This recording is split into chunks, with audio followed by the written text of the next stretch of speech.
I've started it. Oh, sure. Yeah. Is my screen visible now? Yes. Yes. Yeah. Sure. Good afternoon, everyone. That was a wonderful talk from Krishnakumaran. So in this session, I'm going to draw analogies between how we can think brain in terms of the control system that you have studied. I hope you all have a course called control systems. I hope it's in second 2-2, right? Yeah. So I hope you're familiar with few terms in the control systems, but still I'll take you on a more qualitative side and not on quantitative side. So how I'm going to draw this analogies between feedback control and the brain is through. Okay. Through certain eye movement reflexes for image stabilization. So I'm like one part of it is discussing about eye movements in terms of control systems and also how important is sensory feedback for motor stability. So these are the two main things I'm going to cover with this first part of the session. So I'm going to take an example of one of the common reflex in eye movements for image stabilization. So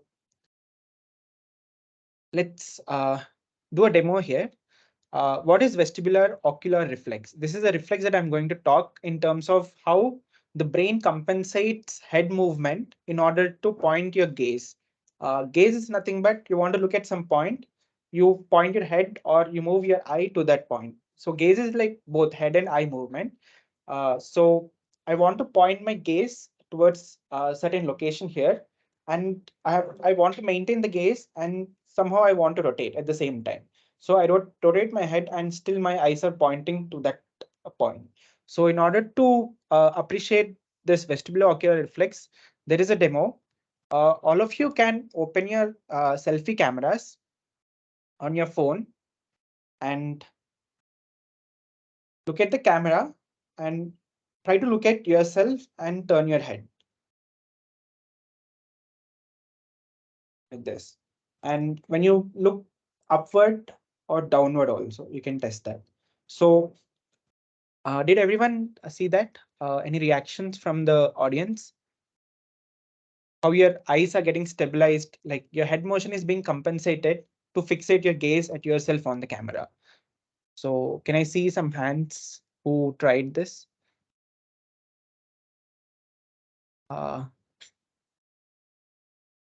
Okay, fine. I hope you have seen.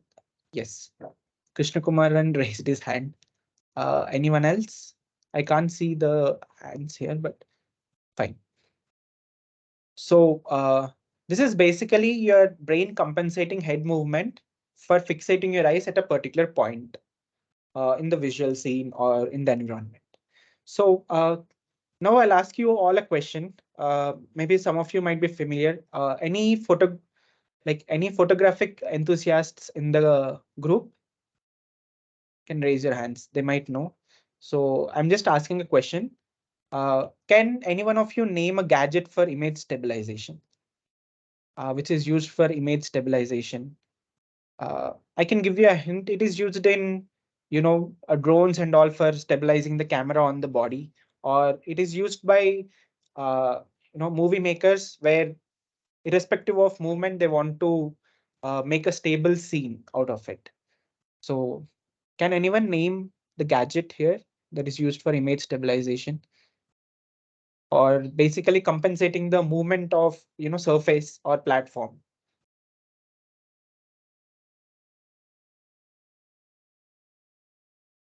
Anyone, any photography enthusiasts who know about this?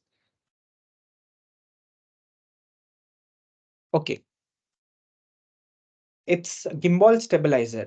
So did anyone recognize this, or does anyone don't know about this?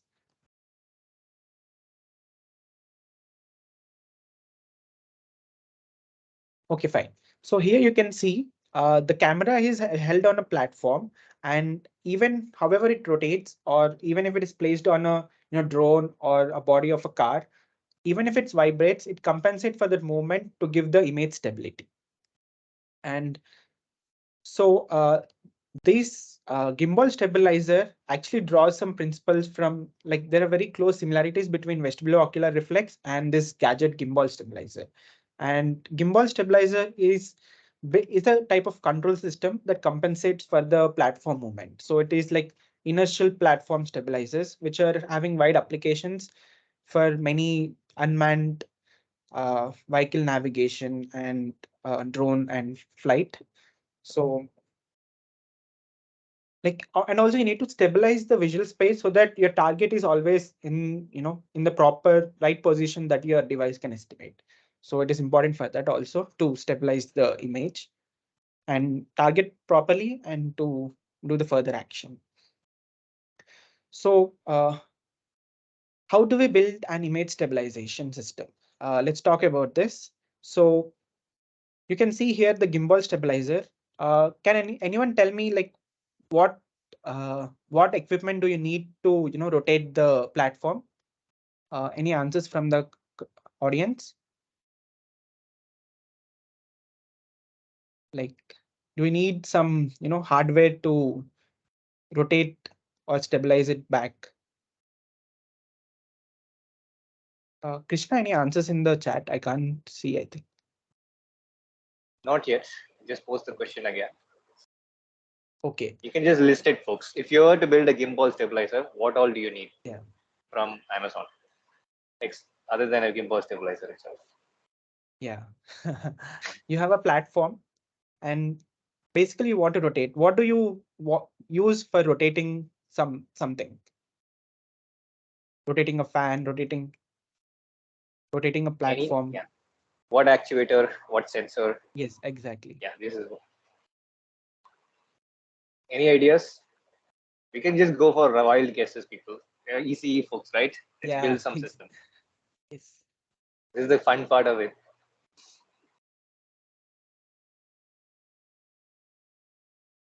Okay. No guesses. Everybody wants to play safe here. Come on. Okay, Deepak, so, your turn. Yeah. Can anyone tell me what is this, at least?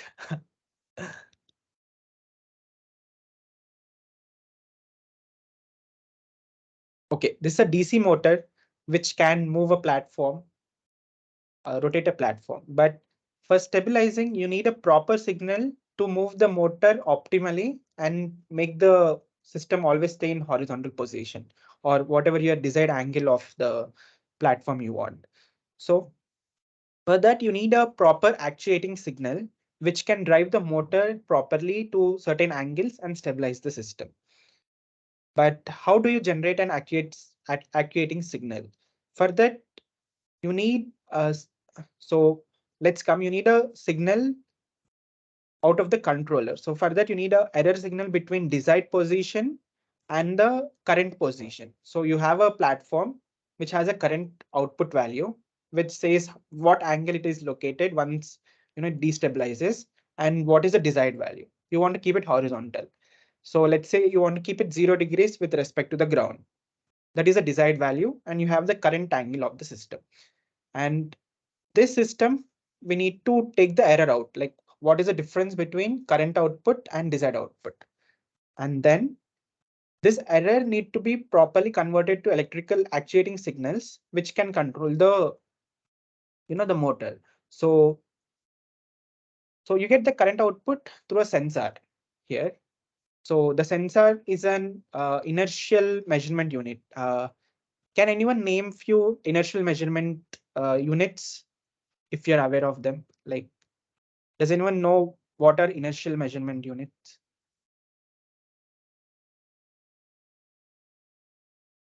I assume you did some control systems or it built some systems for technical competitions, etc. Three says yes. They have no idea. Okay. So inertial measurement units measure the, position, acceleration, and velocities in different angles. Like, for example, you have X, Y, Z angle, and suppose you have a flight or you have a drone, and you need to constantly monitor its position. So IMU sensors are used for constantly monitoring position, angular acceleration in different, different axes. So these are nothing but accelerometers and gyroscopes.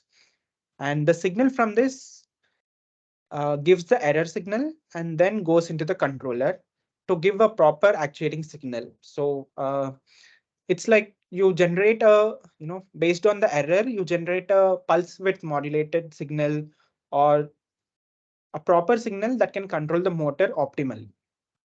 So this is a control system, how a control system for image stabilization looks like. So now let's get into the sensors. So these inertial measurement units are either gyroscopes or accelerometers. So how do they work? Can you see my pointer? I'll do this one here. Is my pointer visible? Yes. Yeah. So this is a gyroscope which can measure angular velocities in different directions. So it's a microelectromechanical system that works on the principle of Coriolis force. So what is Coriolis force? Let me give a just brief about it. So you have a ring here, and on the platform you have a MEMS sensor, which is suspended with springs and an inertial mass. So on a platform like this, when it rotates, you can, so the 2 points, if you take 2 points, one here and one away from the away from the center, the 2 points have a linear velocity difference. Although the rotation angular velocity of the ring is constant, there is a tangential velocity which are different depending on the distance from the center. So when a body moves away, it it gets a force because of difference in velocity. There is a force, there is an acceleration in different tangential directions, and this mass is a resonating mass. So it has a natural frequency resonation, and it either moves away or comes forward. And based on the rotation angle and the Coriolis force, it can actually drive the springs, uh, press the springs, the Coriolis force press the springs in one direction or other direction, and changing the distance between two plates of a capacitor. I think you can see the two plates of a capacitor here. Let's say these two are the plates of a capacitor. So what happens when a distance between plates of a capacitor decrease? So I think you have a equation called epsilon A by D, right?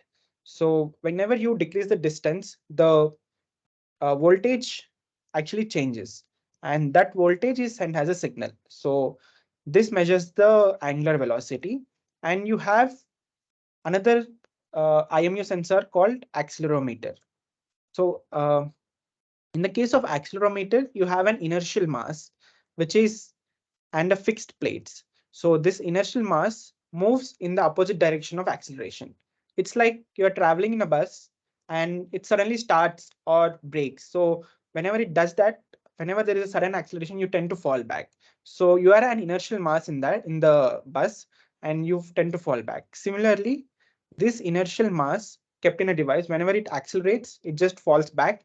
And similarly, you reduce it's called capacitive sensing here. And this capacitance, based on the distance, convert into optimal value of voltage, and where you can sense acceleration or angular velocity. And this can be suspended in three axes of in the world, like X, Y, Z axis. Based on that, based on which axis it is located, you can measure acceleration, angular velocity in different directions. So this is about the sensors that we use for image stabilization. So any doubts in case of like how this works? Or yeah, I hope it's clear. So basically, Yeah, you yeah, can, inertial, folks. Yeah, yeah, so raise your I am, hands and you can unmute yourself and tell us if you have any questions, okay, at any point. yeah.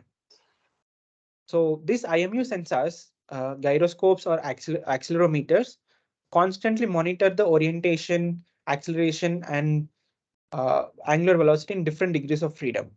By degrees of freedom, I mean in different axes, X, Y, Z. So now let's go into the human body. And as you have seen, this is an accelerometer. And can anyone guess what of human body? Like, what is the IMU sensor that sends signals to the brain in human or animal body? Any guesses from your, high school biology? Which organ can sense your orientation or acceleration in different directions?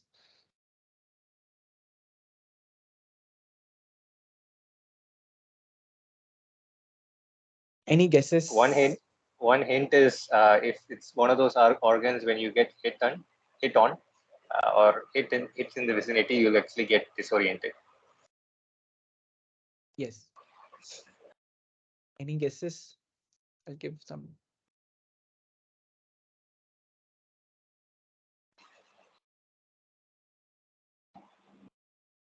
Okay, fine. So it's nothing but these things. Can anyone guess what is this? It's an organ in human body. Looks like a snail. Okay, but it's in human body. Oh wait, Siri has said it's ears. Yeah, right. It's a part of inner ear, and there is it's a part of inner ear. It is. So this is the outer ear where you have some mechanical stuff for detecting sound, and you have an inner ear with two parts to it. One part is used for sound detection, and this semicircular ducts are the accelerometers in the brain. So let's get into it, how they work. So there are three semicircular canals here, and this acts to detect accelerations in different directions. And these three are orthogonal to each other. It's like XYZ axis in your system, and each axis has an accelerometer in it. So in the system, there is a fluid called endolimb fluid, which is an inertial mass suspended inside this. And whenever you accelerate in different directions, like whenever I rotate my head or in X, Y, or Z direction like this, so it can just detect the acceleration. The fluid inside moves. And what happens is at the end of each semicircular canal, you see a small structure called cupra here. It's a bulge here at the end of this. So there are hair cells in this. Whenever the fluid moves, the hair cells move in one direction. And now there is a signal transduction here happening, which can convert into electrical pulses. We'll get details into this structure. So now let's focus on how this structure is. So this structure in cyan color, you can see here, has a jelly-like cupra here, crista here, and inside it there are hair cells. So whenever the endolimb fluid moves, the hair cells move either in one direction or the other direction. And there is these hair cells when moved in one direction. Okay. Yeah. So these hair cells when moved in one direction, that's a preferred direction, and the cells fire a lot. And when they move in opposite direction, there is the firing rate decreases. It's called inhibitory and excitatory. So in preferred direction, the sensors respond with high spiking rate and low spiking rate. So I just have a question here. If you remember the talk from Vanika yesterday, how can this cells, transduct the signal, the mechanical signal of movement to electrical impulses? Can anyone, guess what could happen here? Like, how can the sensor convert the mechanical signal to electrical signal? It's basically the transduction of physical signals to electrical. Anyone in the audience? You can actually type in chat box also.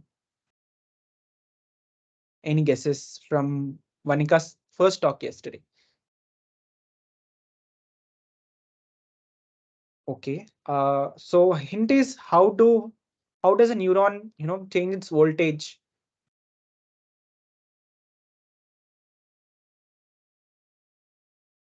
Okay. So it's nothing but the ion channels. So yesterday, Vanika has talked about the voltage gated ion channels and ligand gated ion channels. So whenever in voltage gated, whenever they reach a threshold, they just open up and ions flow in. And that way the action potential gets conducted across the membrane and it passes as a, whenever it comes to an end, it gives an, action potential to the other neuron.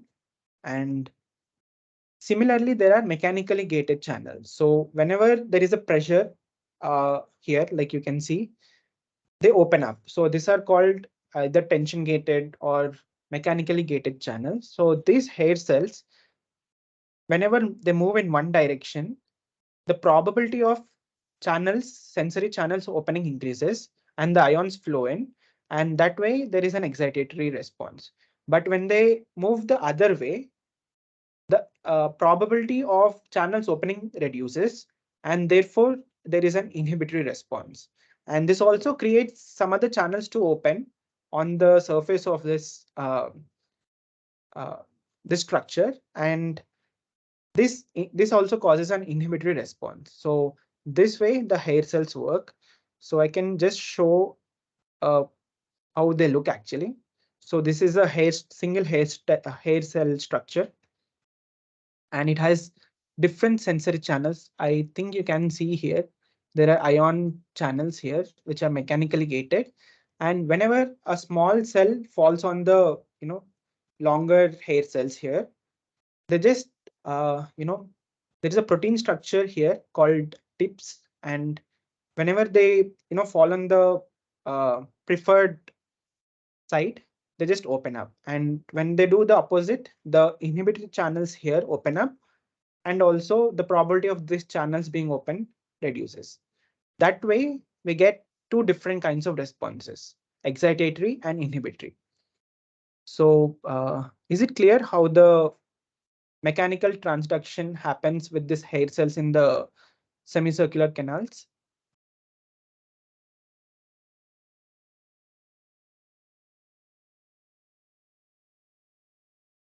I hope it's clear. So if it's not, just remember for now, there is one preferred direction where it increases the probability of channel being open and increases the spike rate, the firing rate of the sensory output. Whereas on the other direction, it just reduces. So this is a way the mechanical transduction to electrical signal happens in this accelerometer cells. It's similar to the accelerometer, just the structures are different and optimized for humans or animals. So now let's see how exactly this acceleration and electrical pulses get converted to a control system where it compensates your head motion and controls your gaze position. So I hope it's clear. I'm moving to the next slide. So now here comes the system. You have two semicircular canals, left canal and the right semicircular canal in different orientation. And let's assume you're only moving horizontally, like you're moving like this in the horizontal plane, and you want to fixate the gaze.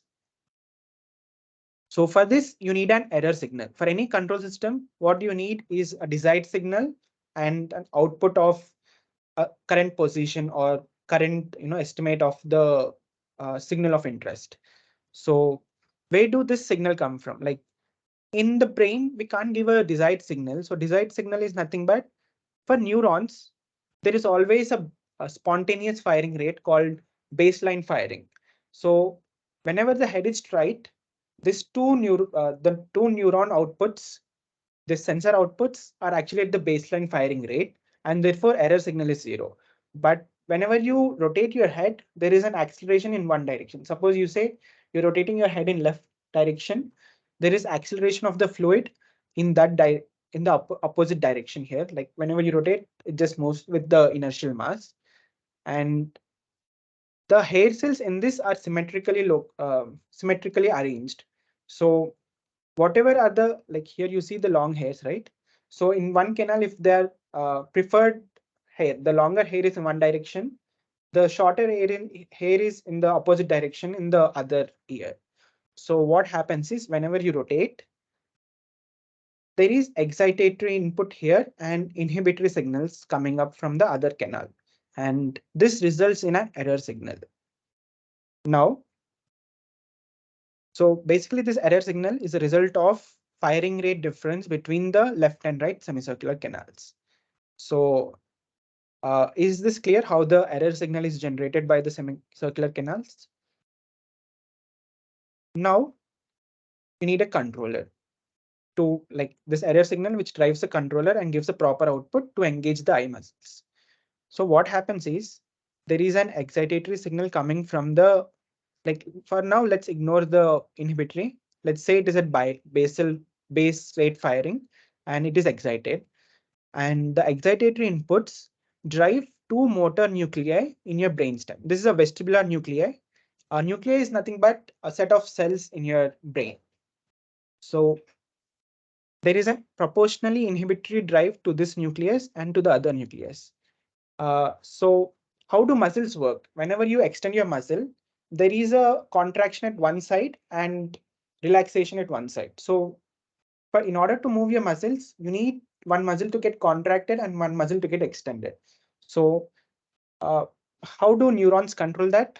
Let's say the firing rate is more, the contraction increases, and the firing rate is less, there is a relaxation or extension in the muscle.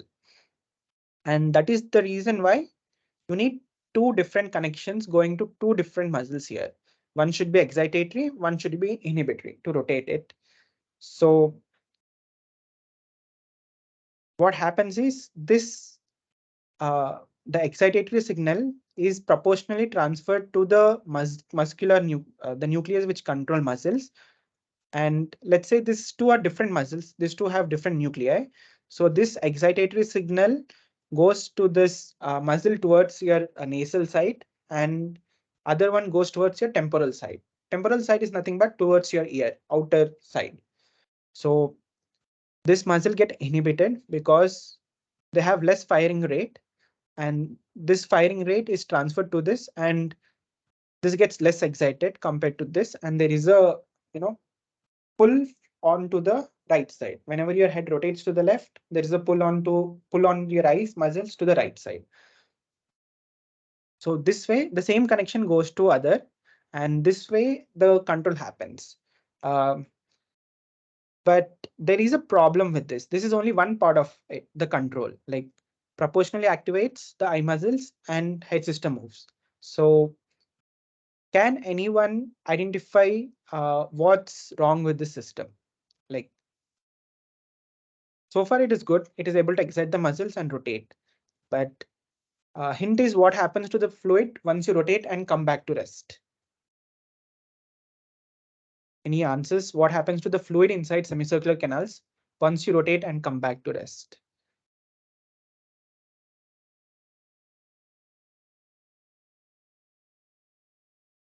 Any guesses? Basically, for example, you're in a bus accelerated, and you tend to fall back. But later, what happens? Do you stay in that position or do you come back to rest? Any answer for this? Like you're an inertial mass in a bus, and bus accelerate forward, and you tend to move backward. But We come back. Inertia. yeah, basically yes. So whenever like it's accelerate and reaches a velocity going slowly, the acceleration reduces and you come to rest. You become straight again in the bus. So that's exactly what happens in the semicircular fluid. Like once you rotate and come back to rest, the fluid in your ear, in your semicircular canals, comes to rest. So whenever the fluid comes back to rest, what happens to the inputs? What happens to this error signal? What happens to the error signal when the left semicircular canals and right semicircular canals, the fluid in those semicircular canals at rest? So basically, they are at spontaneous firing rate. That is the basal firing rate. So there is a default firing rate for every neuron, and Depending on inputs, it can change, it can modulate from there. So there is a baseline, it can go down or up. So firing rate can increase, firing rate can decrease, or there is a spontaneous activity that is at rest. So whenever the fluid comes back to rest, the error signal goes back to 0. So what happens if the error signal goes back to 0? Any guesses? There is a proportional controller here. So error signal gets proportionally activated and given to the eye muscles to activate them. So any guesses from the audience? What happens if the error goes to 0?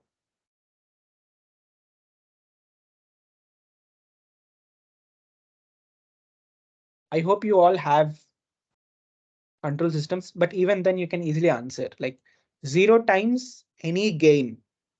What does it give? 0 times something is what?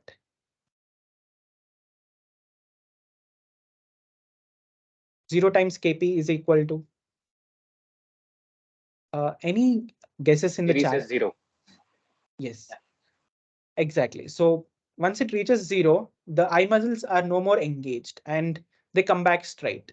But what do you want is you want to fixate at a desired angle, at the desired, fixation point on the real world. So you don't want this to happen. Once the error reduces, the eye muscles get disengaged and come back to the actual position of the head. So in that case, what do you do? Like basically the error goes back to 0, but you want the output to be some, uh, some engaged value. Like it should have some value in order to engage the muscles, or in the case of gimbal system, you want to keep the motor engaged, or not the motor, but some pulling mechanism to be engaged. So even if the error goes to 0, like initially there is some error and it slowly goes to 0. But when it goes to 0, you don't want the output to be 0. So in that case, what you have to do? Any guesses? Any guesses from the audience? There's a guess from Siri. Add a default or a constant value. This is sufficient.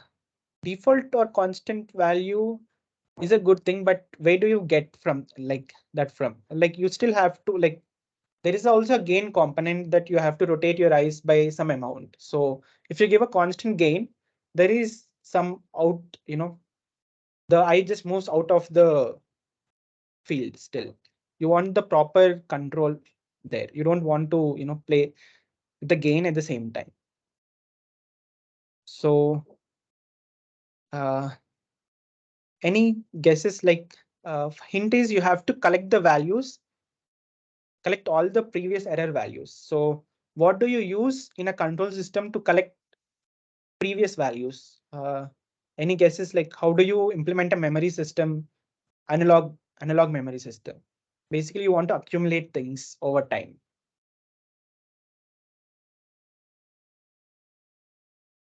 What system is used for collecting things over time? Accumulating, like summing up has a values come in.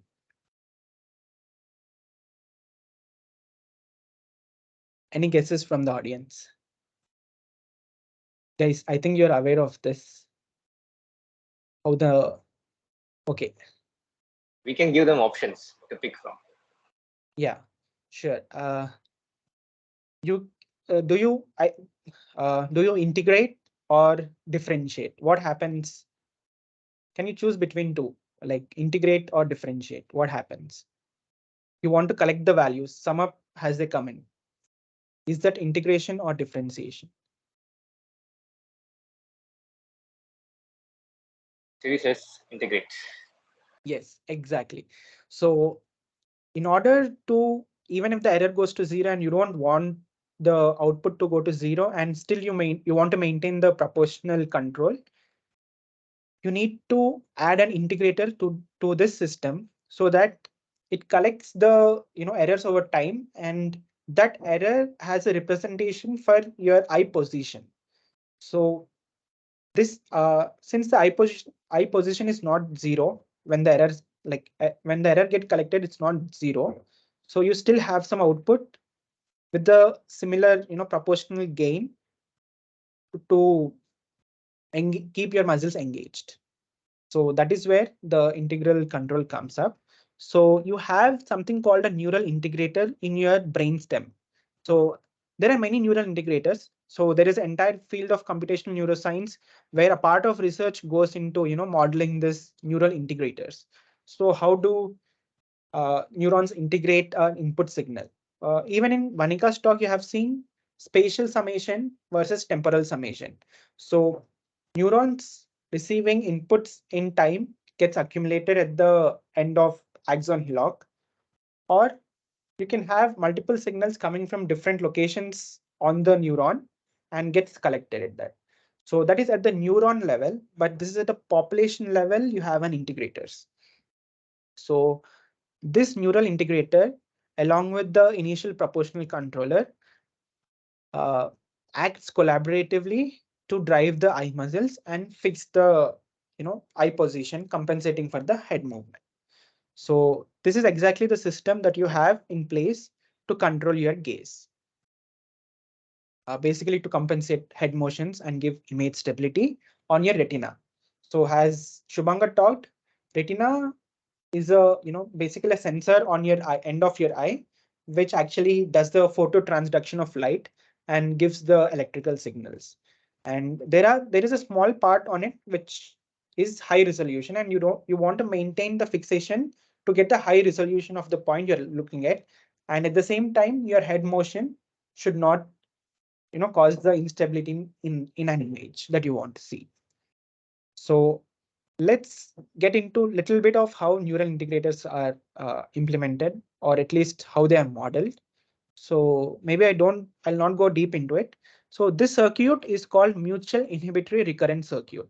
So what is, you have two population of neurons. These are the two nuclei you have, and there are connections which are inhibitory to the other, and from the output of other acts as an inhibition to the other opposite population. So this kind of the infinity symbol you see is called a mutually inhibited recurrent circuit, and there are various experiments in neuroscience that have modeled this and found out this is one of the mechanisms for integrating the inputs, integrating the two inputs. So you had, for example, you have two inputs from two semicircular canals, and let's say initially you have a base firing rate, and there is no activation among these two, and it still fires at baseline. But once there is an excitation in one side and there is an inhibition in other side, the error between these two gets integrated by the circuit, and you can see it ramps up or ramps down from this two population. And later you can have a downstream neuron which can infer from this. So here you see a step kind of input, but neurons actually fire like action potentials. So these are like impulses in your either signal processing that you learned or control systems. So in order to know a transfer function of a system, you just impulse and get the output. So the spikes are like impulses. So whenever they integrate, you don't get ramp, rather you get a step functions. So we'll see how they work. So what happens is whenever there is an excitation here and inhibition here, so this inhibitory connection, this excitatory connection goes back, inhibits the other opposite population, and this inhibition to the other neuron disinhibits the neuron. Like it doesn't inhibit, it even more excites the inputs.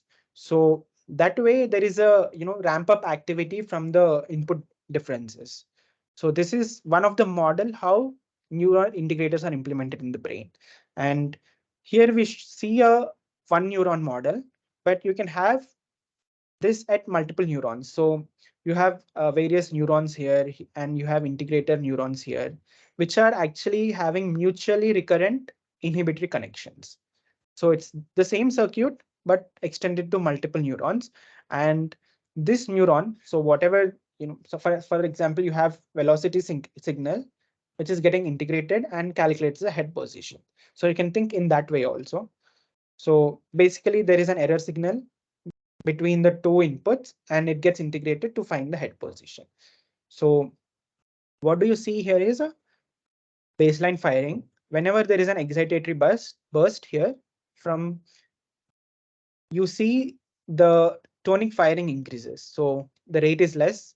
Once again it comes, it increases, it increases, it increases. When you average this firing rate across these integrated neurons, you see a response like this of a downstream neuron. So there is a downstream neuron which actually infers over this. There is one nucleus here.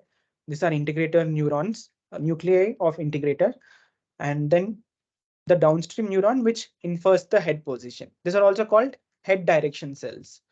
So this tonic firing indicates what is the position of your head.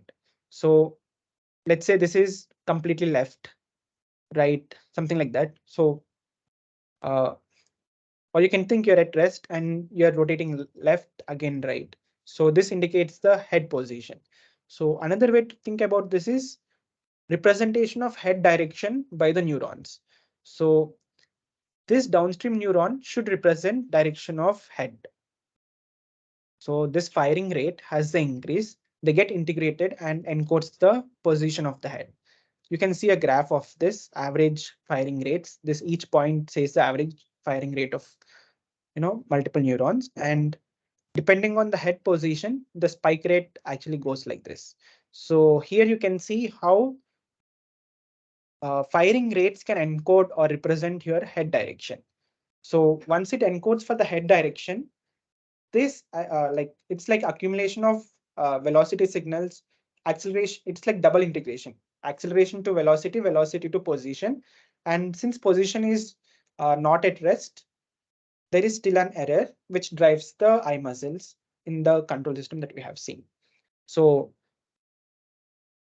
this is basically the the system that can compensate, the control system that compensate for your head movements. So is this clear? Any questions that you have?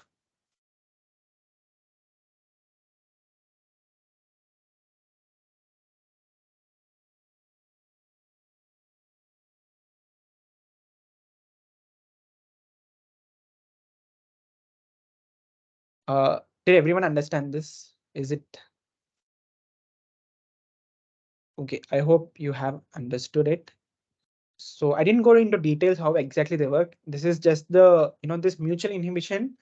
Actually, there is a positive feedback loop. This forms a positive feedback loop wherever the error signal gets amplified on one side and, inhibited on other side.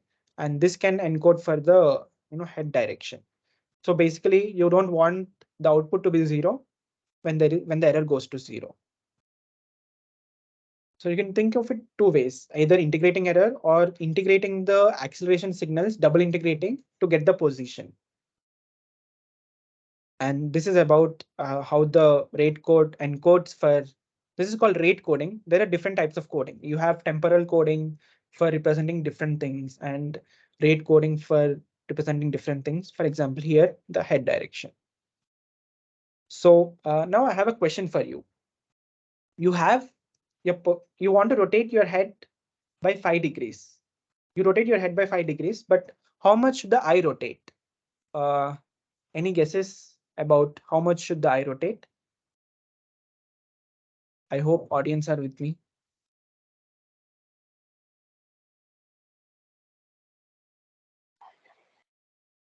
You can text it in the chat, folks.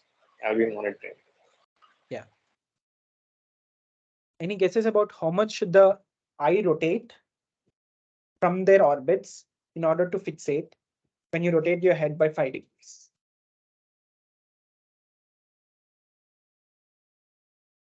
I can give options. Should it rotate by same amount, 5 degrees, or greater than 5 degrees, or lower than 5 degrees? Or is it variable? You have 4 options. Rotate by same amount, rotated by less amount, more amount, or it can be variable.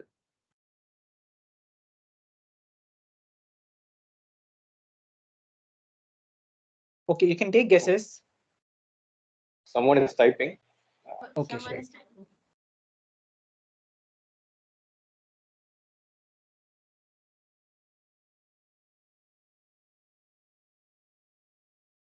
Sujit says variable.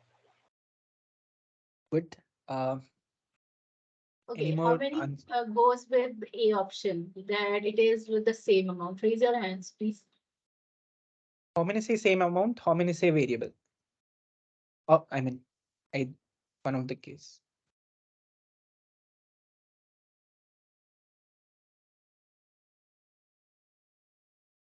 We don't have any responses here. You can go ahead. Okay, Okay, sure. and I'll give a hint.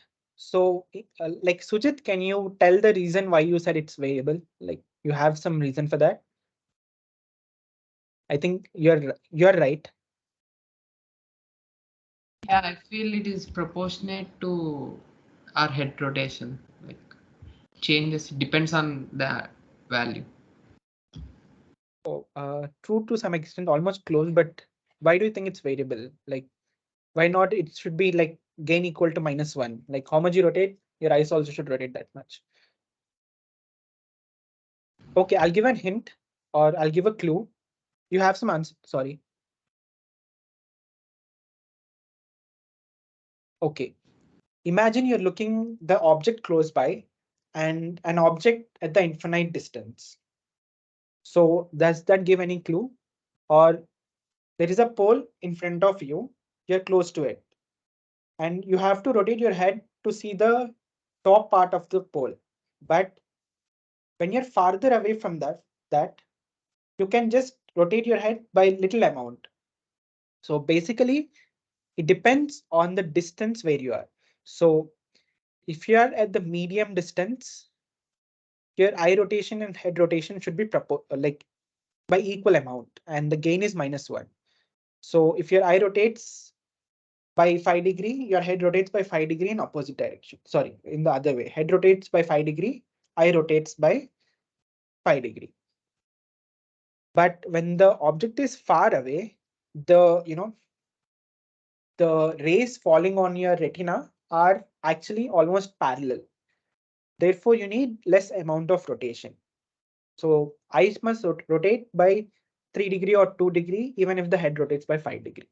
So this is where we need something called gain modulation. So it is somewhat like in the amplifiers or these circuits, you have something called automatic gain control or adaptive gain controls. So it is similar to that, and your brain also implements that.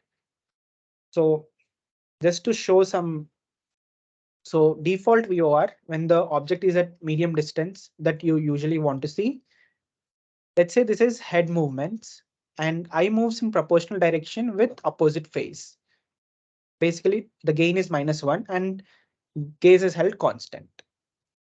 And on the other case, you're looking at the near object, you must rotate your eyes even larger than your head movements. So the amplitude, the this sinusoid is out of phase, but with high amplitudes, and still the gaze is held steady. And the other case when you're looking at the far objects. So the eyes must rotate less compared to the head rotation and your gaze is held steady. So this is where you need different gain modulations for the same circuit that you have seen. So how does your brain do this? So similar to the previous figure, you have the vestibular system and eye nucleus, eye muscle nuclei, vestibular nucleus here. And this is done by cerebellum. So any guesses where the cerebellum located in our brain? What is the cerebellum? Maybe you still remember some of your high school biology, or I hope there is a new course for first year's introductory biology, something.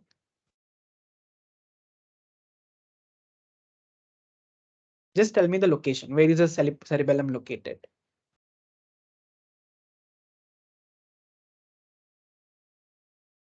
Okay. Siri is typing. Okay, sure.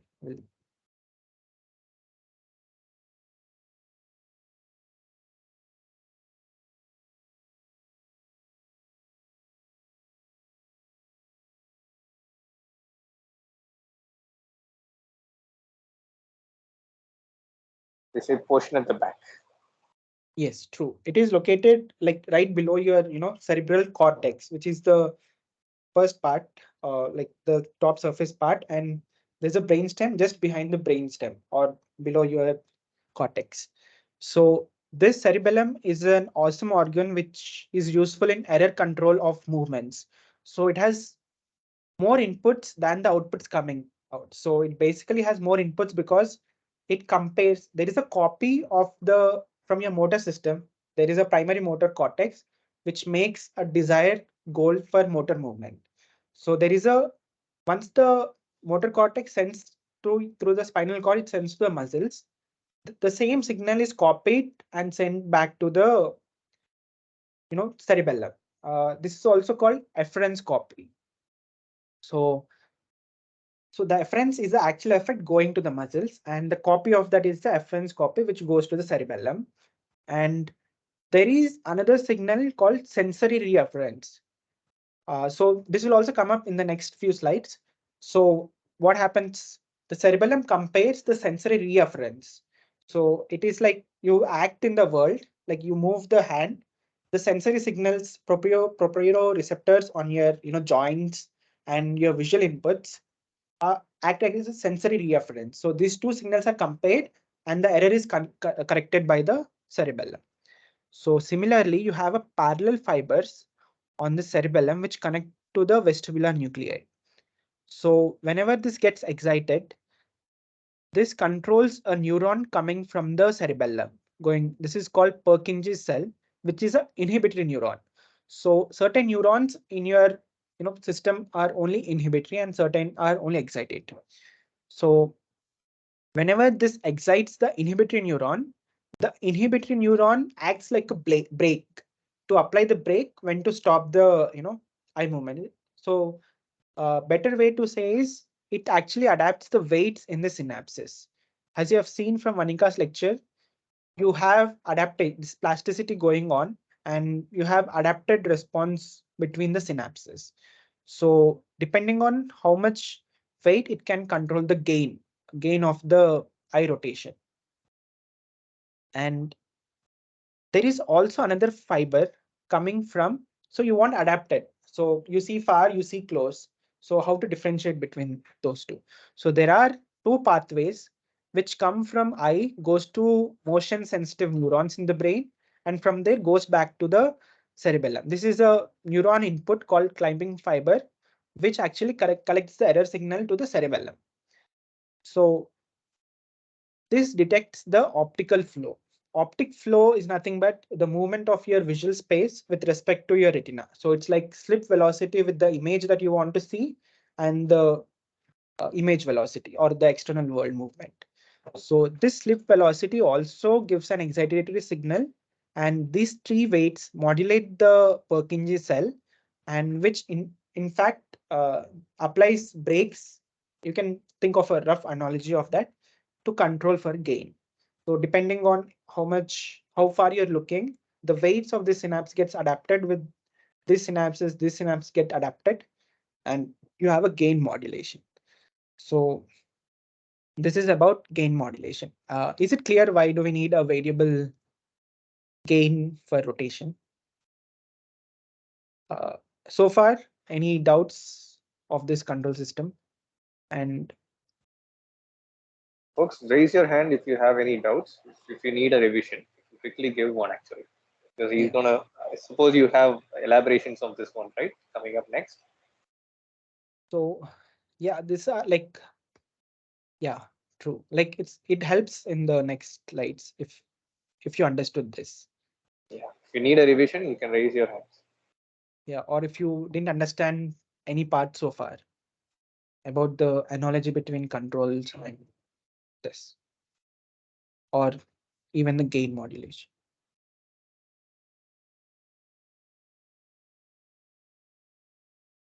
I hope this, this and not once.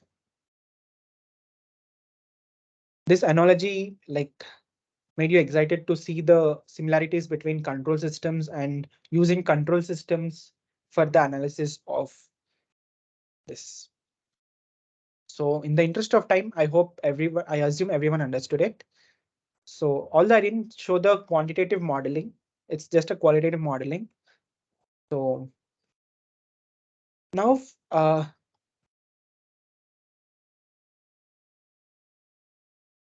Now we'll see how the eyes are useful in tracking moving objects. So the whole world in your field is moving, or there is some, odd thing in this title. Can anyone figure it out?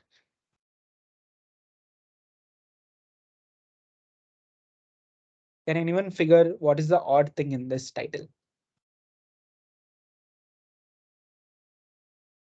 Give me 2 minutes. There is a constant.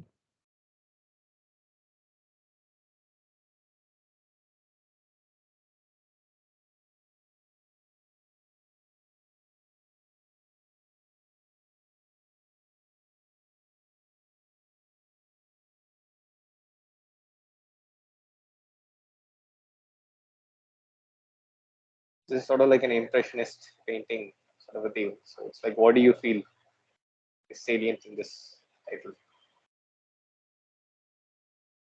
Any opinions? Yeah. Any opinions about this title? So hint is you're on Earth, you're on the same inertial frame the Earth rotates. So the odd thing is how the world moves. So this is, I just mentioned so that it's basically the relative motion. So if you're moving in a car, the world appears to move backward, or you sit on a chair and rotate, the world rotates in the opposite direction. So it's just a perception of world moving rather than you moving. Or at the same time, you can sit and track the moving objects. So while tracking, you need to, you know, uh, perceive the objects that you want to, like you want to look at an object and you want to still perceive it. So that is like tracking the moving world. So for example, when you're traveling on a highway, you see this safety poles at the corners of the highway. And when you look at it, the rails go backward and you want to track the rails. That is one example. And other example could be either you are standing on the platform looking at the train moving, or from the train you're tracking the poles on the platform. So this is kind of motor tracking and moving world and or moving objects. So you want to track the objects. So there is a video for this, how we do that. And what is the reflex that is important for tracking this moving world stably? Our field of view, or if the entire world changes around us. Is it audible? There's one more piece to this ocular puzzle. Yes. If our surroundings are quickly changing because we or our world are moving, our brain needs to be able to maintain a clear image of the moving environment. Our brain accomplishes this using the optokinetic response. We use our optokinetic response to stabilize gaze when our world is rapidly changing around us. For instance, when you're watching a train go by, or when you're sitting in the car and watching the utility poles go by, or when you're spinning around like at the teacups at Disneyland. Let me show you what the optokinetic response looks like. Watch as I spin in this chair to my left side. Notice that as I spin, my environment is continually changing. More specifically, as I spin to the left, the environment moves the opposite direction to the right. Now watch my eyes as I spin. You'll see that my eyes continually drift to my right in the direction that the world moves before snapping leftwards back to the center. If I spin the opposite direction to the right, you'll see that the direction of my eye movements changes as well. This combination of a smooth pursuit in the direction of the moving environment, followed by a quick saccade back to the center of your environment, is your optokinetic response. Your body relies on the optokinetic response to orient you to your environment and to maintain gaze stability as your environment changes. We frequently exercise the optokinetic response in our rehab programs. Sometimes we may use a rotating chair to accomplish this. Other times we'll use a video like this, with red lines constantly moving in and out of your view. The direction that the lines move will dictate the direction of your optokinetic response. General optokinetic exercises can be performed either to the right, to the left, up, down, right, down right, up left, or down left. So did you see the reflex here? How you track when the world moves? Can anyone react by raising the hands? Do you see the reflex, like the smooth pursuit to the flow of the object, and whenever the object moves out of your visual field, it just quickly makes a saccade. Saccade is nothing but the ballistic movements. So I'll come to that little later. So this is another reflex that the control system in your brain performs in order to stabilize the moving object. And it doesn't need a vestibular system for this. It is more of a slip velocity that you saw, the optic flow detectors on your motion sensitive neurons. They just collect the slip velocity of the image and just controls this reflex. And this is also called optokinetic nystagmus. There are this is a healthy condition, but there are pathologies associated with this. So for example, diseases such as tetanus and what is that, vertigo, those have something to do with your vestibular and this system for that generates optokinetic response. So with the help of eye movements, you can actually diagnose vertigo, and also you can, as the person told, they have a rehab center, so they can train to compensate for the dizzy feeling in vertigo or some diseases like this. So this is one kind of movement. And I'll just give a sneak peek of some awesome things about eye movements since I have covered. There is no control in this next 2-3 slides. I mean, there is a control system, but I'm not going to discuss deep into. I'll just do a sneak peek view of this. So we have discussed about VOR. So we also like our our system is adaptive. We want to fixate the gaze and rotate and still fixate, or we want to rotate the head. Like gaze is nothing but head plus eye movement. So you want to rotate your head with your eyes. So even if you rotate your eye, you want to rotate your eyes in the same amount. You want to shift your whole gaze to a certain point. So there you need a vestibular ocular reflex cancellation. You don't want this to happen. So basically the head moves, eyes should stay with the head, and gaze will be shifted. So it is something like this, VOR cancellation. So your brain is such an awesome thing where it can adapt. So you have seen it needs multiple adaptive mechanisms. So you have seen gain modulation. How does it perform the vestibular ocular control? At the same time, depending on your desire, you want to cancel out the VOR. So it's a very adaptive system, and you need some inhibitory connections to come up and stop the vestibular ocular reflex in order for you to maintain your eyes in their orbits along with the head movement. So you need multiple control systems being selected. It is like multiplexer selecting multiple choices based on your desired tools where you want to fixate the gaze. So this is one of the thing. And then how do you see? Like, for example, there is a visual painting called An Unexpected Visitor here. And how do you see this? So I just want to ask, how many of you in the audience think that eyes are like a photograph, like it just captures the photograph? Maybe you can infer some hints from the Shubhankar's talk yesterday. So how many of you agree that our eyes are like cameras? They just capture the photo of your world that you see. Any hands up?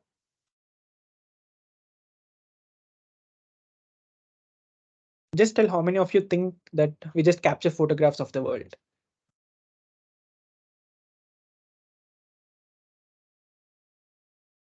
No answers. Krishna or Srishty, is there anyone in the? Acha. No one in the chat yet. Acha. Just tell your opinion. Does your eyes capture like a photograph? Raise your hands if it is yes. Your answer is yes. You agree to the statement. Yeah.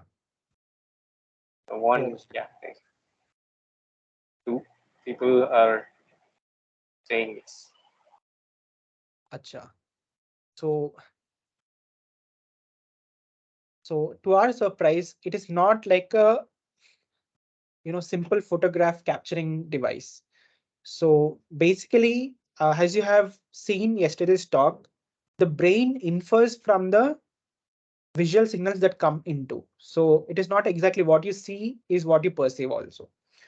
So how does actually the eye movement work? So it takes a quick snapshots at your high resolution fovea. So for example, This is the first experiment done on how vision occurs with eye movements by Yarbus in 1965. So it was very early days of neuroscience. So where they see, like, we capture our saccades. There is a ballistic eye movement to different parts of the visual scene. And you can see in this map, there are a few parts where there is high density of fixations and low density of fixations.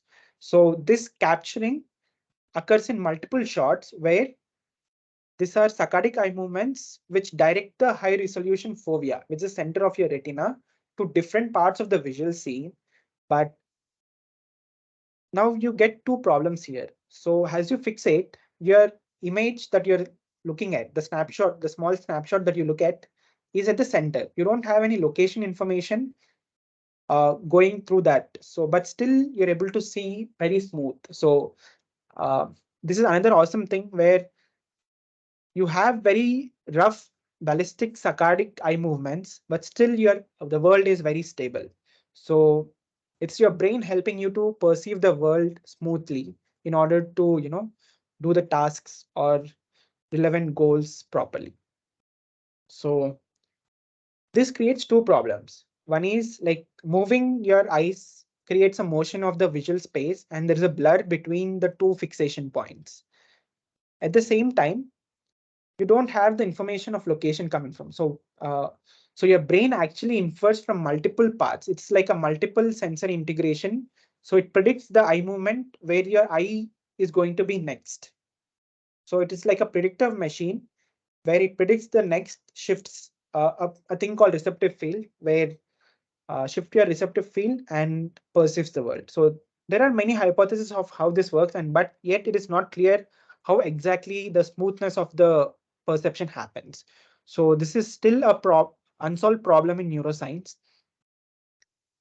And this is not how actually the deep networks or this works.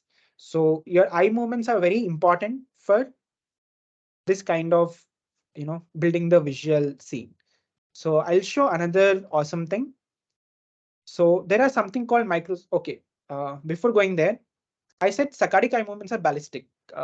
What I mean by ballistic. So once your brain decides to make a saccade, or you can't stop it. Once it decides, it just goes and does and goes to the new saccade point. So these are called ballistic movements, but they're always movement in the eye. So these are also called microsaccades. So to know the importance of microsaccades, I'll show you a thing and explain what is that. So please come close to your laptop and see this. Yeah, fixate at the center and try to see this image. Don't see around, just fixate and try to see the whole image for long and let me know what happens. Just fix it. Don't try to move. Put a lot of effort to fixate at the center. Let me know what happens after some time. And try to move little bit and what happens. You can take your time and let me know what happens. Maybe 2 or 3 people in the audience at least.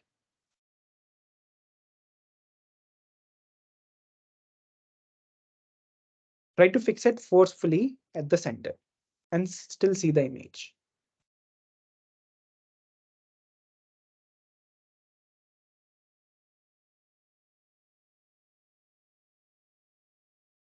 You can do it multiple times. So anyone in the audience, what happens? What do you see here? What do you perceive? The purple dots seem to disappear. Yes. Are all the purple dots disappearing? Try to fixate forcefully at the center. Like, don't try to move your eyes.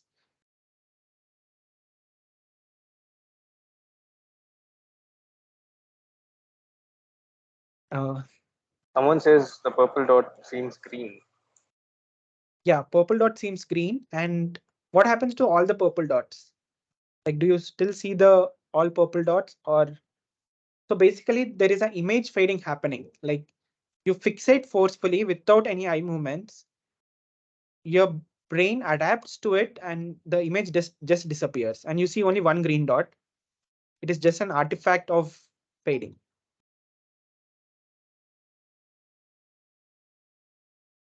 Do you see this? And anyone see the image fading away? Krishna, what do you see? Krishna or Vanika? Fixate at the center. You want, I can zoom it. Yeah, do zoom it. Doesn't come. 1 second.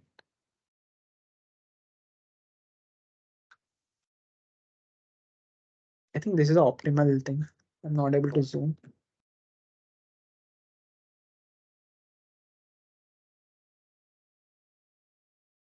I just feel like a green dot is moving around, as everyone said. Yeah. Probably not Don't- biased by everyone's response.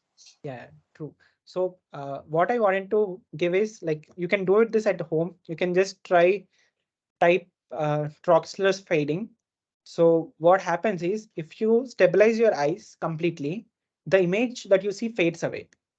So this is an experiment to make your fixation, very stable. Like force yourself to not move your eyes. Then the image fades. It's kind of adaptation. Your neurons are getting adapted and the response slowly goes down. Like you get habituated and goes down and you can't see a visual space. So this is where the microsaccades come in.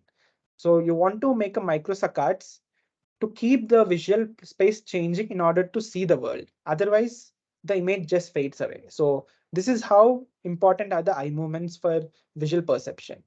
Keep a guided experience there just now. It takes a while though. Yeah, it takes a while. Yeah. See And if focusedly, you see it's only not green just sufficient to focus on the thing, it's like you should control yourself to like not Yeah. look at, Correct. actively stay Even, away from the pink yeah, dots. even a slight movement can, can enable you to see the image. So you have to, force your muscles to keep them tight. So these are like involuntary movements that your brain, evolved so that you see the image and your neurons still respond and perceive the world. So this is what I want to get across. And I hope And at least Siri in the chat has said that after some time the dots disappear. Yeah. So the main thing is you have to fix it very hard. That is the main thing here. So when your eyes doesn't move, the image disappears. So your brain actually wants constant change to perceive the world.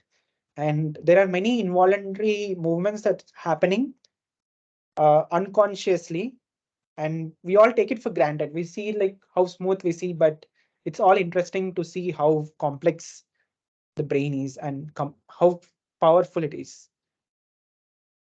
So now coming back to motor stability. So I wanted to ask a quick question. Have you ever wondered how difficult it is to serve from a tray in a cocktail party? So do you think, is this task difficult? How many of you think this task is difficult? If yes, you can raise your hand.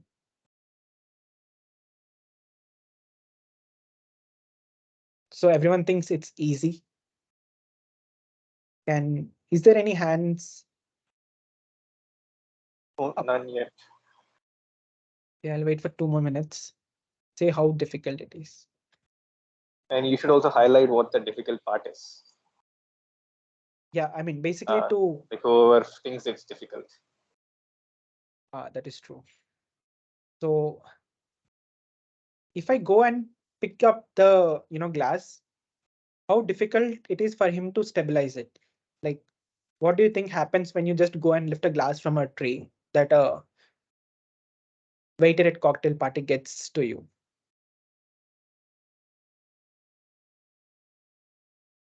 Okay, how many of you think it is easy?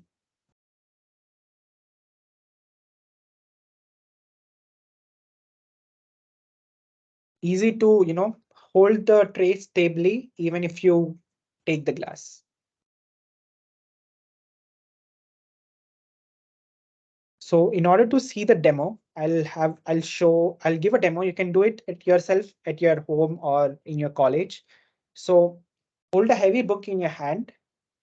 First condition, ask your friend to pick it up from your palm. And the other condition, pick it up by yourself. So I made a demo with the help of my friends. I'll show you. So this doesn't zoom in, but fine. Sorry. Yeah. the video visible? Is it playing?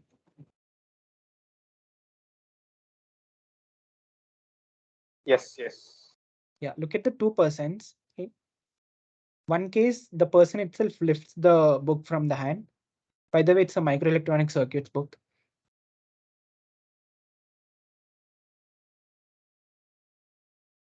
See clearly and let me know what do you see.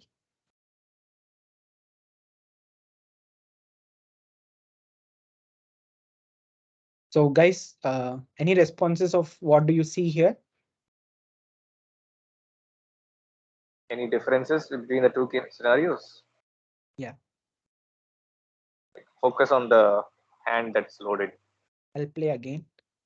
There's a book placed on one of the subject and the other subject just lifts it.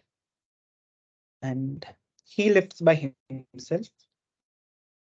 Focus on the hand movement, what happens. What was the instruction given to the person holding the hand, holding the book? Just hold it. Just hold the book and he lifts and he like nothing specific. He just has to hold the book and lift by himself or other person has to lift. So Siri says the hand was raised a little when the person picks. The other person correct, picks. correct. Yeah.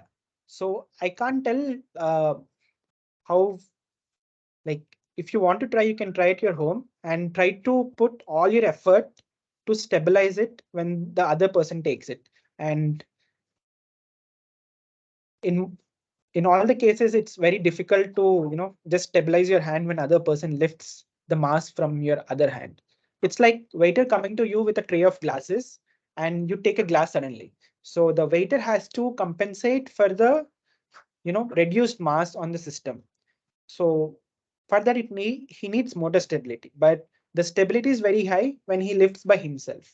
So what do you infer from this is, like, behaviorally, whenever you go to a cocktail party, it's better not to, take the glass from a tray. Instead, wait for him to offer you the glass. So that way there is stability. And I've seen many places where, a new waiter comes up and someone lifts and suddenly the tray falls back.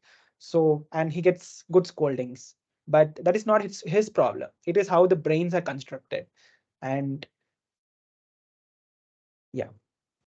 So did everyone get what is happening here? Any doubts in this case or the task? You can try it your home also. You can ask your parents or your siblings or friends when you hold a book and lift it. He said that So the hand was raised little. yeah, hand was raised when the other person lifts, but it is stable, Yes. quite stable when the same person lifts by himself.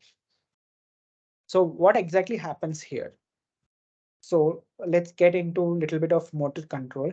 So basically what happens is you need a predicted consequence of your action, and the predicted consequence should go with no delay along with the action.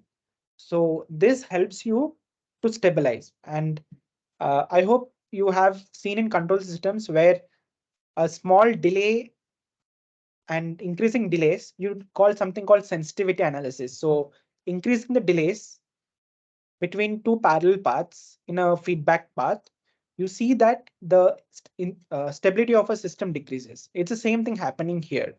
So in order to get it with no delay, so let's say this is a feed forward model. You have a goal in mind. You want to generate some movement. Your brain generates that motor command, goes to your spinal cord, goes to your particular muscle that you want to control, and you make an action. So this action actually changes the state of you and your environment. Now you need a feedback, and there are delays because of the axons part coming back to your brain. There is a delay, goes back to your sensory system. You have measured sensory consequence like the state change, and that is being integrated to the motor command to correct for errors and do the proper thing. But in the case that I have shown you, you need the predicted sensory consequence to know what exactly is happening and control parallelly with the feedback that is coming in. So for that, you need a something called forward model, which is a trained model. For in humans, it is trained because of evolution and all. So this forward model predicts parallelly the sensory consequence, but whenever there is a delay in the predicted sensory consequence, whenever you do it by yourself, the delays are very small because your forward model is very optimal to your own movements and sensory consequence. But when the other person does that, there is a huge delay between the two paths and there is a delay in integration. This delay causes the instability in the system. So that is why uh, this instability is caused that I have shown you in the previous case. Uh, so you can see, I can share some material more about what is forward model. And so there's a motor command. The copy of that is sent to a forward model. These are some set of neuronal circuits that predict the sensory consequence of this motor command. So if the predicted sensory consequence and measured sensory consequence arrive at different points in time with a huge delay, your system just gets destabilized. So that is why it's very difficult to compensate for a reduced mass by a waiter at a cocktail party. So is this reflex clear? Like, why is predicted sensory consequences very important for, and arriving them within no delay is very important for motor stability. So this is one example to drive this point, that you have a forward model which gives a predicted sensory consequence to reduce the delays in the, like with less delay, there is more stability. With more delay, your system gets destabilized. So basically your body is a, multi-segmented system. Any change, any action in one segment causes the other segments to change, and that state change you have to predict. Your brain has to predict before in order to stabilize it. So any questions here about predicted sensory consequence as a feedback for motor stability? Any questions from anyone? Okay, I think it's 12:30. I have half an hour more. So we can discuss it later also. If you have some questions, please come. So another example of why you need a sensory feedback. This is not a predicted sensory consequence, but so for example, you try tree pose at your home with eyes closed and with eyes open state and ask someone to time it. So how long you can stand. So motor stability needs a lot of multi-sensory feedback. So here already you're standing on one leg, which is slightly, the margin of the system is close to instability. And the feedback from this, from multi-sensory organs, your vestibular system, your eyes, etc., the feedback helps you to have a gain margin very far away from the imaginary axis, for example, in your control system. I hope you know what is an S-plane in a control system, and stabilizes your system. So based on the margin, the amount of time that you can stand with closed eyes either is less or more. So whenever you close your eyes, the sensory feedback is only from vestibular organs and you're already close to the margin of destability and you just fall away within short time. But with eyes open, there is more feedback, more sensory feedback, multi-sensory integration happening, which is sent in the feedback, and it stabilizes you for long. So this is about it. And is this clear? You can try it at your home. I just wanted to give an example. So right now, so far, so good. We have seen the analogies, drawing analogies between various reflexes and control systems. But how can we use this? So apart from understanding in terms of control systems, how can we use this further to help either healthcare or neuroscience? So there is a lot of literature on modeling brain as a controlled system, where the plant is your system and environment, and the controller is your brain. And you have this amplifier type here because these are unidirectional. So there is high impedance which doesn't allow the bidirectional flow of signal. So this is very important to keep the feedback and feed forward connections separated, and you don't want them to interact with each other, causing, errors. So if you model a system like this, I'll tell some of the uses. So, and you come up with a model for this, maybe a second order, higher order, or nowadays you have, neural networks which can use for control systems, and they have many parameters and which can be analyzed in terms of traditional, control system things. Here, as you can see, here is a S plane, and here is a second order system in S plane. So depending on the parameters like damping factor, you model a system and you collect experimental data. For example, you have two cohorts of people with disease and health. So in healthy people, you do multiple experiments of, motor control, or any kind of control, or as we have seen eye control, you can see at eye movements, and model the system, get the parameters like damping factor, or how far the gain margin, phase margin, all these parameters you can collect for two different cohorts, and you can build a plot where you can see how health and disease condition and how the model parameters are correlated. So if you're able to find something, you're able to train a model to learn this function, and you give a test set, you want to diagnose a person, you call him, you perform experiments, get the parameters, and you see where the particular person lies. And depending on where he lies, where his point lies in this space, you can, diagnose a person with a disease. For example, you have people with Parkinson's disease or some motor instability where the hand just, shakes because of, some disease. This is like an oscillatory system. So you can see that whenever the purely imaginary, whenever the control system poles are purely imaginary, it creates oscillations. So this is just an input for your, projects or ideas. So you can actually do this. How much is the gain margin? Where is the pole location? Based on that, you can classify disease and health. Or you can use it for even understanding the brain, how different circuit work, where are oscillations important, where you have to compensate for oscillations and stabilize the system, where you don't want steady state errors. We can analyze all this. This is how we can use control theory for neuroscience, healthcare, etc. So any inputs or questions on using this feedback control for neuroscience? Apart from understanding, you can also use it this way to diagnose, or isn't this interesting? Like, any hands up to model?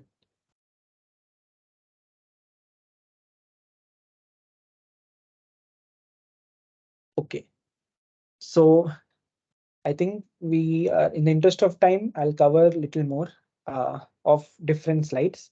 So do you guys want a break or continue for half an hour with different topic, the second part?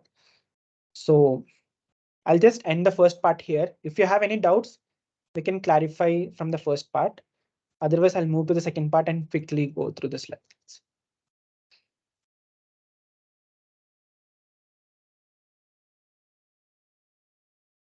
Any questions or any inputs that you want to give here?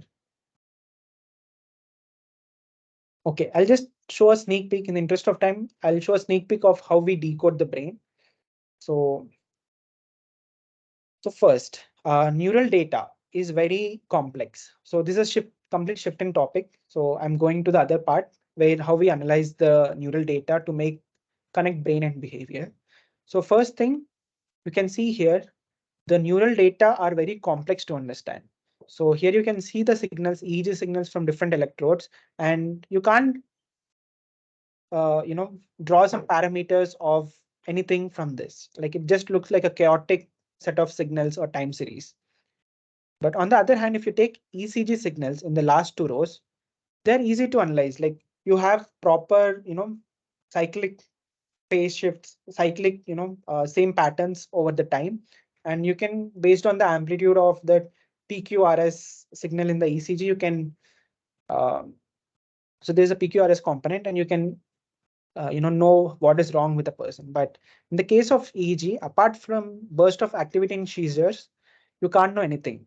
So, and when you take spike rates, it's just so many neurons firing together, and unless they all fire in sync, you can't see any patterns. So it is a complex data. And even if you take fMRI, it's an MRI signal on which the blood oxygenation levels based, if your a particular area in your brain is active, it just draws the blood. And you map these two signals, and each type of modality has different time and spatial resolution. So if you have spatial resolution, you might not have time resolution. For example, in EEG, you have very high time resolution, but because of volume conduction across the surface of your skull, you cannot precisely locate what is the source of particular signal, even if the channel is located at one small area. And in case of fMRI, it is spatial resolution is very high, but it's a bold signal. It's a blood oxygenation level signal, which is very slow, and therefore uh, it just like the time resolution is very low. But you want to be somewhere in between, and how to make sense of this kind of complex data. So these complex signals just defy the understanding between brain and behavior. So we go for different methods to make sense of this data. For example, the holy grail of neuroscience is to connect brain and behavior. If you are making them independent, there is no use of analyzing the neural data. So you can say either making sense of what the person is perceiving or what is he sensing, or at the level of cognition, what is storing in memory, how is he making decisions, etc., or in the movement control. And you want to know this in the case of both health and disease conditions, etc. So in order to make sense of this, I will just go through three methods quickly. I'm not going into the details because of time. So we use something called neural state space analysis, representational similarity, and distance-based decoding.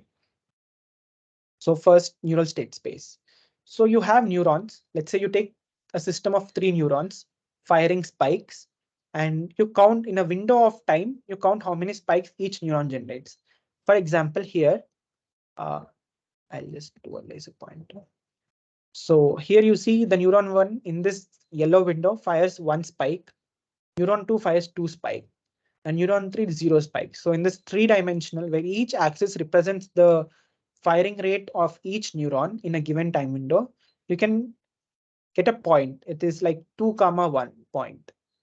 So, and if you collect the signals across time and divide it into multiple windows, you can actually build a trajectory. So let's say your neuron starts at this 2,0,0 point, and as the time progresses, you can get to different points. This forms a neural trajectory. So I'll tell you in a bit how these trajectories are useful to connect brain and behavior. We can also, with these neural trajectories, either through multiple experiments or through model, we can build the whole field of trajectories.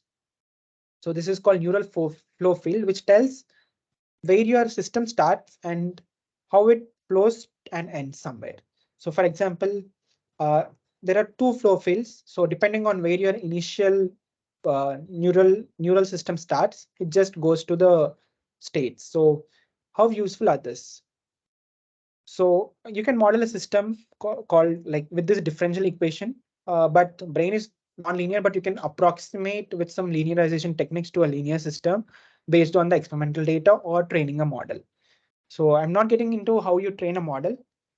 Just keep it as a black box where you train it on a particular goal.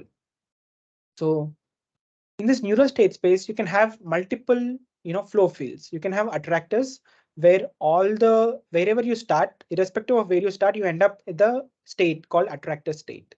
Or you can have a repeller. You can have a saddle like dynamics where it never ends up at this point, or it has, marginal stable orbit kind of dynamics. And for example, you can see a line attractor here, and in a context, you want to make different types of decisions. So there are research which found that there are different line attractor points on this line attractor, which represents a decision. So depending on where your neural trajectory starts or how it is flowing, you can actually, once you have a data and build a flow field, you can predict, given a neural state, what would the subject decision be? What would the monkey's decision be? So that way, this connects brain and behavior. You can connect brain and decision making, how the neural dynamics give rise to certain choice. And this have various applications in neuroeconomics where, uh, how someone gets, attracted to buy something or something of that sort. So this is about line attractor. This is one kind of dynamics. You can have multiple dynamics. You can analyze diseases as you have seen, how the stability trajectories goes. And there is an experiment here. I'm not getting into details. There is a receptive field. What are receptive fields? So there's an experiment to just show how to connect neural state space to behavior. So receptive field, you take a neuron of interest, which can respond to something on your sensory space. Suppose I have a neuron which I'm recording from my spinal cord, which responds to particular location on the sensor. For example, I apply pressure here, it always responds. But if I apply pressure anywhere, it doesn't. So all the neurons in that receptive field responds to this particular location. You can think either sensory location or on your retina, certain field, the visual field on that, only that neuron responds. So you have a receptive field for a given neuron and you're recording from that. And the task of a monkey here is to say whether there is a sample that comes with a random dot moving in different directions. So there is random dot space, which the dots move in particular direction. And that is shown by the arrow. And there are two conditions, either the same color or different color. So the subject has to remember this. After a delay, he has to store in a short-term memory and say whether the condition matches. The red is matching or not matching. This is for monkeys. So for humans, it's a very easy task. But for monkeys, you have to train. And this working memory can be connected through the neural state space. You can connect the behavior. So there are multiple categories. I don't want to get into the details. So there is one experiment in which you have 12 categories across 360 degrees and the LIP neuron response. So LIP is in parietal cortex that you learn from Srishty's talk. So this has motion sensitive neurons, and these are different category space in the task. So this is how you can get an idea of how we do the tasks also. So what do you see here? So there are three different times. You have sample coming up. There is a delay where you have to hold the item and then respond whether it's a match or not a match. So you can see this three times of interest: sample, memory, and test. So here you see in the sample space during the sample, when when the subject sees at the sample, you see, depending on the direction and color, you have the neural trajectories. These are from neural data. These are not schematic. So there are many ways. There's a population of neurons of around 500, but you can use various dimensional reduction techniques to reduce the dimension and visualize the space. And in fact, you can do that in the axis, which can explain most of your neural data variants. So it explains most of your data. On those axes, you project the 500 neurons activity and you get trajectories like this. And in each area, they recorded from 3 different areas, and you see they have task relevant dynamics depending on how the direction and the color the random dot moves. So it's like all the dots flowing in one direction and they have different angles that covers whole 360-degree place. And this have 12 conditions. This have only 6 conditions. So in the second experiment. So you can see based how the task is encoded, task variables are encoded. And similarly, during the delay period, you have these are just firing rates of 2 neurons in each area. And you see certain neurons are having, graded, stable and graded kinds in the delay, like during the delay period, you can see different colors are here different and with time variability. So you can take multiple populations and build trajectories like this. And during the test, you see that I'll just give one example. You see in this neuron, all the neurons starts at one point and just diverges to 4 different places. So what's exactly happening here? So you have a rest at the gray cross, and you have 4 choices coming up on the sample period. and you have to make a decision. So during the test, from there, they just diverge to the decisions, match or non-match. So these are the, this is schematic of what is going on here. And you have trajectories representing task variables in different epochs. So this is one way where we analyze the neural data. And there is another experiment, but I don't want to go into that. It is also like similar to this. You have a task which cues whether you have to pay attention to motion context or color context. So is this clear? Like, can you see this relation between brain and neural behavior and neural trajectories? So this is one way where we can analyze the neural data and make sense of it and connect with behavior and do like it helps you to understand health or comparing health and disease or different things. And you have another task. This is also performed by monkeys. Just an example. You're cued by either color context or motion context. This is also random dot stimuli where dots move. And you have two spaces. Either the number of dots, the proportion of red dots increase or proportion of green dots increase, or you have different motion, like this is low motion coherence, like very few dots move in particular direction and the number of dots moving in particular direction increase with the amplitude. So this is motion coherence axis, this is color coherence, and this is a task space where how the stimulus is directed. And based on these are just psychophysical curves which are behavior, like number of choices you choose to the right based on motion context increase with the coherence. So as a coherence increase, your accuracy increase. And similarly on the other space. In the color context, motion coherence has no much effect, but when you divide it in color coherence, as a color coherence increase, the accuracy increase. So this is task context irrelevant performance that you can see and context relevant. So here also you can do the same different techniques and you can select an axis which explains most of the variance in the task variables, and you can do some dimensional reduction across those axes and gets the dynamics. So depending on the choice, your your neural goes to an attractor state here or here. It's on the real data. So and the amplitude of this says the the length of this trajectory states the weak or strongness of the coherence. So similarly, when you rotate in the color axis, you still see the choice difference. And similarly for the color context.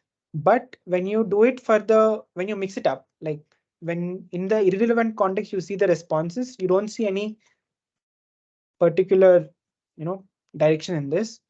Although you can see just the strength wise difference, but choice has just gone, like because color context is not important in this when you sort it out by choice context. So this is motion context, and in irrelevant context you are measuring it. Similarly with the other motion condition. So this is one technique. I hope like it's little on a high level, but it gives you a picture of how we can use this neural trajectories and how informative they are for connecting brain with behavior. So I'm going to the next part, which is representational similarity analysis. So here, your brain, the subject is shown with multiple sensory stimulus, and each sensory stimulus. Sorry that I'm going a little fast because of in the interest of time. So you have for each sensory input, you have a these are fMRI voxels. Like you have a volume of activity, and each volume can have different activity. So these are responses for each brain activity responses, or you show faces and houses, and you try to do a correlation between two different inputs in the neural data, and you get a correlation, how correlated are the two signals, either here or here, and you form a matrix. This is called representational dissimilarity matrix. It is information of how similar are the two objects. For example, in yesterday's vision talk, you have seen the Thatcher effect, right? So where the when your perception is different, the distance between the two images are very different. And when they're close, you have almost close by representations. Basically, the activity vectors in your neural data are very close. So similar to that, it shows how dissimilar are the responses to a given stimulus between two stimuli. And this you can use to connect brain and behavior. How do you use? You have the neural data, either ERPs are nothing but the average signals for each across trials in the EEG, or you have fMRI signals. You have neural data, you have modeled the data using some neural network or any other mathematical model, and you have responses, activation profile of these neurons, and you reconstruct RDM matrix like this for different inputs. And when you do a rank correlation of these two matrices, you can know how good the model explains the data or how good the neural data explains the behavior. So the figure you see here are the fixation densities when you're viewing a visual scene. So you can correlate, you can try to understand the connection between brain and behavior in using this RDM. This is another method for analysis. And this is how you analyze the, connect the brain and behavior. You have seen two techniques and many techniques. You have pattern recognition techniques where you can decode attention memory. I don't want to get into the details, but I'll just give a sneak peek. So this is a task for a memory task where the subject is seeing two gratings. These are, black and white stripes in a circle. And the subject has to remember the orientation of these gratings, how they're oriented, either horizontal, vertical, 30 degrees, 20 degrees. And there is a delay period, and then they are given a cue of what to remember, so that they have to respond on the test, whether it has rotated clockwise or anti-clockwise, or they have to reproduce the cued orientation. So just for now, just ignore this impulse, and they have to remember and try to respond whether it has rotated clockwise or anti-clockwise. And here you see like a lot of our time, like what we do is we run this cognitive experiments, we do behavior analysis, seeing how accurate they are, or you have seen in the uh, Krishnakumaran's talk how the reaction times you can measure. So similarly, you can measure accuracy on the task depending on how different are the two angles. So as the angle difference between memory items that you have to store and the probe item increases, the accuracy increases. And on this, they're trying to decode the memory. So for example, I'll just quickly go through this. You have different channels. Like for example, you have a 64 channel EEG, like you have 64 electrodes and each box represents one channel. And this is a time series of that thing. And you have multiple trials. So in each box, this vector represents, for example, 64 channels, and each box represents a trial. You have multiple trials, and in each trial you show the subject remembers particular angle. So say in trial 1, the angle is theta 1, angle is theta 2 in trial 2, and n trials. So you have n trials, and each box has channels and time. Now for decoding, in order to reduce the space, this is like you have 360-degree space with multiple small angles. You just bin the angles. So collect all the angles which are close in phi 1, phi 2, and k bins. You just bin this. You do a across trial. You leave one trial, call it test trial, and on remaining trials you take a mean vector for each angular bin. So all the trials that fall in this bin are averaged, and you get mean vectors called k-mean vectors. I hope you have seen. I think you have a course called pattern recognition and machine learning. This is one of the method called distance-based methods, and you have a test trial which which you didn't take into account while getting this mean vectors, and you just compare the distances, and based on the distances, you just center with the test trial angle. You get 0 degree here, and whenever the trial is very similar, test trial is very similar to the mean vector, one of the mean vectors, you get a this is orientation relative to the test trial. So at 0, you expect the distance to be 0, and at orthogonal degrees, you expect the distance to be maximum. So this is the way like you see, in the EEG data, you can decode the angles that a person remembers. So you get this thing, and you can do this for each time point. So this is at a time point. You can do for each time point and build a time series of how we are able to decode the memory items. So you have this and you just invert it for visualization purpose, and you expect ideal decoding curve when you invert to be a cosine curve. So you just do a dot product with this curve with the cosine curve, and you get a single value. And this is a proxy for how good you're able to decode. And you can build this for each time point, as I told you earlier. And you can see in the stimulus period, the decoding is very high, and as memory decays, it goes down. But in the task, you saw that the impulse stimulus here acts like an impulse response. So it gives, and it just, there is a retrieval happening, memory retrieval happening, and you see the experiment saw that they're able to decode, like it's like pinging the brain and it gives a response. Whichever like response that went into silence, you get an impulse response. So with respect to impulse, so all the memories decay. This is with respect to memory items. And once you give impulse, this just brings the inactive silent state to active state and the decoding increases. So this way you can decode memory. You can also decode attention. So I'll not go into this. You have like a stimulus with like where you have to pay attention. You're cued to pay attention to particular color grading, and you have different angles. So you can train a linear discriminant analysis where you have two classes. You want to differentiate whether, so for example, you say one angle is 22 and 65, and you ask the person to pay attention to blue angle and not the horizontal angle, not the other angle. And you have two classes for each angle, and you want to classify it. It's a linear discriminant analysis, a classifying method which you'll learn in pattern recognition course, or you might already know if you have taken.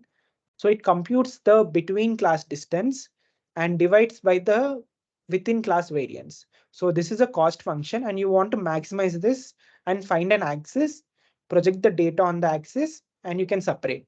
It is similar to the signal detection theory that you do in communication systems, where you want to retrieve the information from the noisy bits that you receive, whether it's a 1 or 0 bit in presence of noise. So it is similar to that.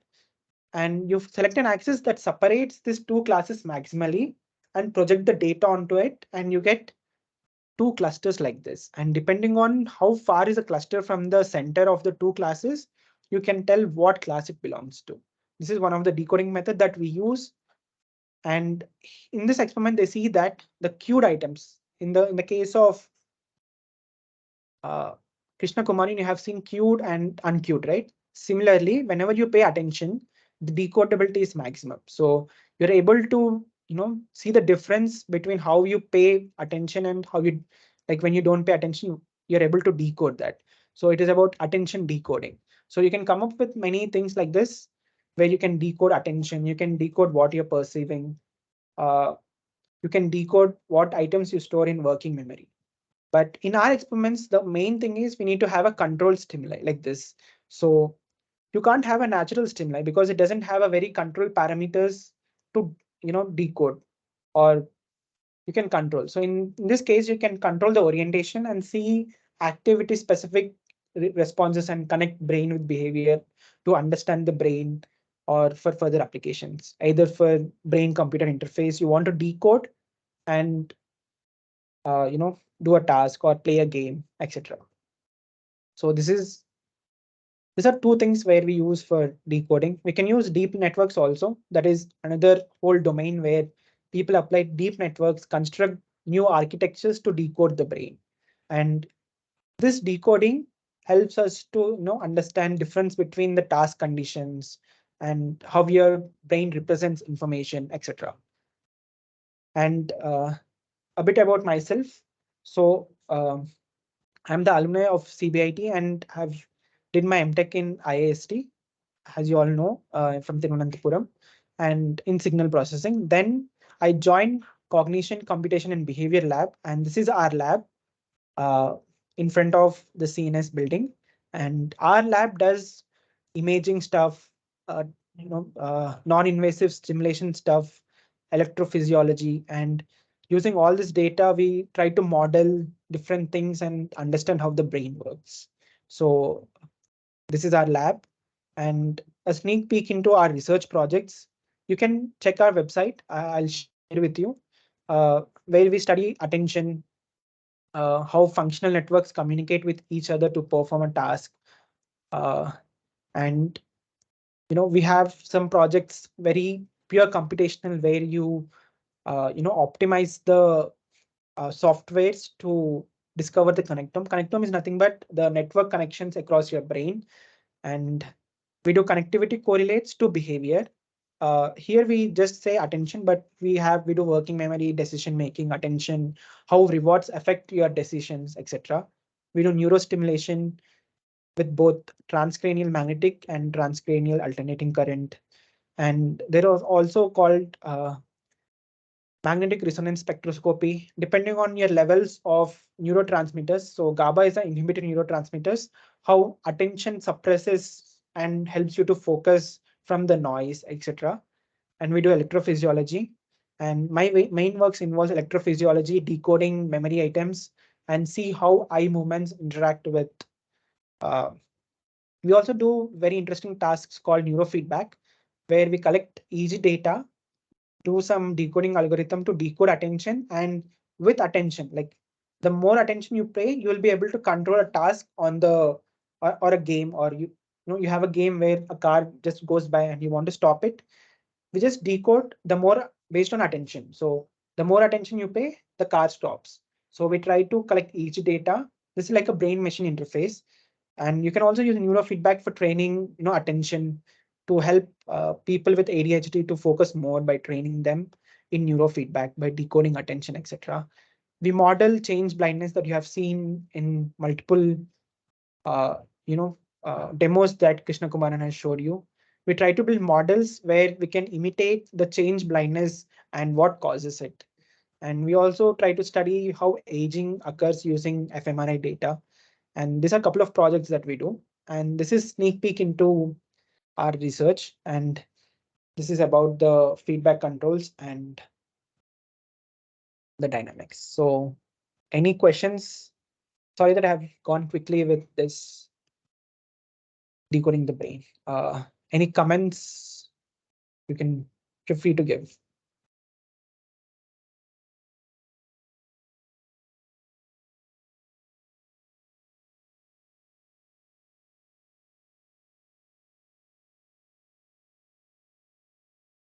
Yeah.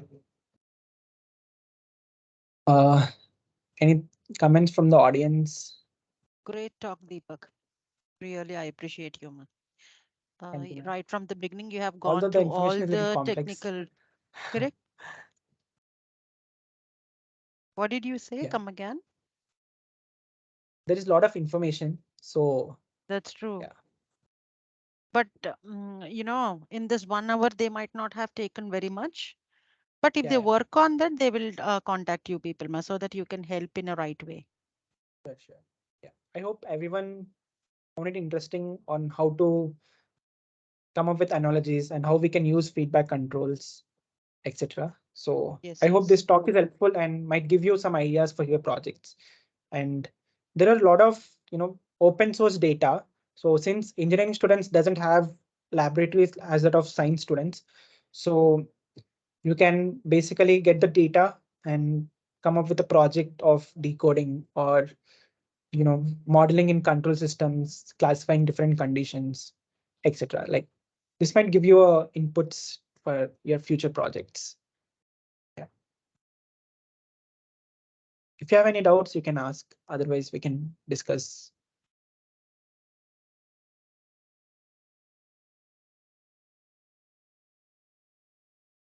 Right now, Any there is other very doubts? minimum participation, right? So what is that I will do is I will share all these details in the classes, ma. Okay. So that they can approach you and they can talk to you, right? Yes, ma'am. Sure. They can up. Yeah, you can share my contact. Sure. Yes, yes. I think that's it.